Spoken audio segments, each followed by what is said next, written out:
G'day guys, Stefan here for Speed Cafe. We're at Infiniti Centre Brighton in Melbourne ahead of this weekend's Australian Formula 1 Grand Prix. Mark Webber is here to open this facility and he gave the media some thoughts about the race this weekend and his future beyond 2013. Yeah, I certainly would love to have a great weekend this weekend, no question about it.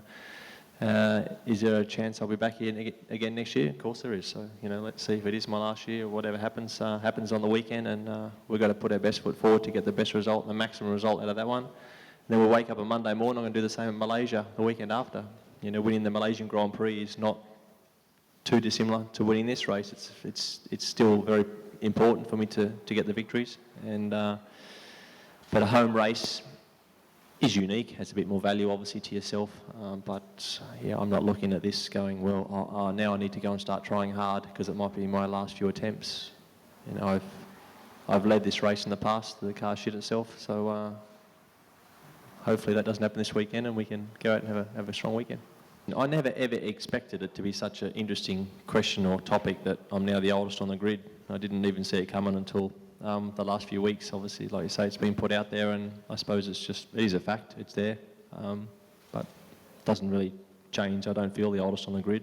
You feel the oldest on the grid if you're at the back of the grid getting blown away, but that's my job to make sure that doesn't happen. For me to finish out at Red Bull is probably quite likely, but you never know. Phone might ring tomorrow with something else. So yeah, it's a funny old business, isn't it, Formula One? Chopping and changing teams when you're late. I mean, I admired Ruben Barrichello for that. I couldn't have done what Rubens did in terms of having been at the top and winning races and then going back. Yeah, I'm not particularly keen on doing that. So yeah, let's see how we go. I think it was Kimi who was supposed to replace me in 2009. I mean, it comes with the territory when you're in a top team and you're at the back end of your career. The vultures have been on the branches for the last 3 or 4 years. That's just the way it is. And there will be a day where I stop, and someone will drive that car. And maybe the team is not competitive anymore. So it won't be that important. But if the team is competitive, it's a top seat, whatever. So, yeah, let's see what happens to Fernando and Seb in the future. Obviously, Lewis is set now. And Fernando, those guys look pretty set in terms of Seb and Fernando, but that's the next thing that can change. So as well. So let's see. After Formula One, it's going to be Formula One is the pinnacle, absolute the pinnacle. There's nothing else really like it, particularly when you've come from the situation of a top team and a team operationally that's running very, very well at Red Bull. I think that my remark about Rubens was that going back down through different teams in Formula One, that would be something that would be quite difficult for me to do. Not saying that I can't compete at the age was Rubens competing at, but competing in a very, let's say, uncompetitive environment would be difficult.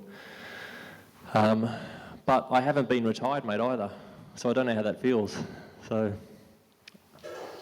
I don't know how it feels. So yeah, I think that normally when you retire, you want to have obviously a bit of a break from things, but the beach towel is not very exciting. I'm not very good at reading a book on the beach, so yeah, you got to find other things to interest you and keep you hungry and motivated. So whether that's in car racing outside Formula One, I'm not sure. I think winter testing was far from ideal, particularly in Barcelona. I think we're all pretty disappointed with the temperatures there. We can't do anything about it, but that's just the way it was. And to magnify that, obviously the tyres were certainly outside the window. We thought that they would probably be performing a little bit more open than that in terms of the range to get them in, to get some proper testing done. So hard to set the car up when the tyres were degrading that quickly. So that was the same for everybody. So to answer your question, mate, I think coming here, we have, Melbourne's always been a bit of a one-off circuit anyway. It's a very smooth, the asphalt's quite smooth. It's the demands of the track are completely 180 to what we have next week in Sepang, in terms of where the energies are, in terms of the tyres. So these weekends could flop around a little bit, and then you got Shanghai is back to pretty much Barcelona stuff, and Nico was very quick there in the Mercedes last year. The Mercedes was very quick in winter testing last year. So I think on a cold track, they're in a pretty good place for that sort of stuff, and how it goes on a hot track. let's see. But and that's just their situation. Everyone's got different plates spinning, obviously. But I think we're definitely going to learn a lot. We will learn a lot as we go racing, and that's just mainly due to the temperatures and what the tyres do, because Pirelli are giving us, they're pretty optimistic that things will improve. Oh mate, I think if we were racing at Barcelona that week, yeah, you have to admire some of those performances that went down. You do. And we did. We're like, okay, that's not hanging around, that's pretty handy, that's good, that's interesting, but there's no one that can come here this weekend and say that car's going to do this or that on this circuit or on these tyres. We just don't know, mate. We just don't know how it's going to unfold and how the super soft's going to go, how the medium's going to hold up, and how the strategy will unfold, what consumptions we're going to have on each car, and ultimately that's going to be the difference between us talking to you guys on Sunday night and not. I actually enjoyed winter testing a lot this year. I think the guys might have been a little bit surprised how I was putting a bit of heat on them quite often to get back out there and standing beside the car with my helmet on. The car wasn't ready, but I was ready to go. So the guys were like, okay, you're keen. So yeah, that was good for them to feel and see that. And that's not a show. That means I want to get down the track and we need to get on with it. And I want to put the preparation in and put the work in to get the results that are possible. And so mate, once I get in that garage and get the helmet on, I'll be honest, all this sort of stuff for sure. You get it's something you got to manage and put in a different compartment, because that's just comes with the nature of the job. Obviously, you've got to do all those type of things. But in general, when I'm in the car and working out how we're going to make it quicker and working out how I'm going to improve and get these particular corners perfect and put the whole weekend together, that stuff still excites me. I still enjoy doing that. I still get my feet out of bed each morning with a purpose. I'm still training hard, even though I don't tweet about it. But planning is important to go into how I put the season together in terms of all my travel stuff.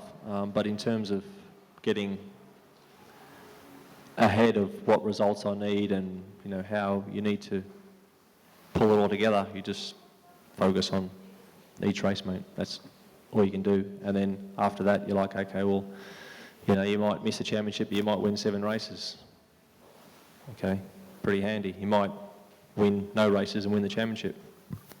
So it's which has been done, or one race I think, isn't it, mate? Pretty much, or whatever. So it's very, very, what we do know. Yeah, finishing, obviously winning races is certainly on the agenda. That would be very, very good to achieve that again. Again, there's no guarantees, mate. At this level, these teams are all over us. So first of all, doing that, and then having the consistency to sustain something towards the end of the year to get the ultimate prize. Mark, I think we need to call it quits there. Mark has other commitments, so thank you. No more questions about retirement? Okay, we'll just cover that off, all right? All right, that's good. Thank you very much. 36, I think. Speed Cafe will be at Albert Park all weekend, so don't forget to log on to speedcafe.com for all the latest news from the track.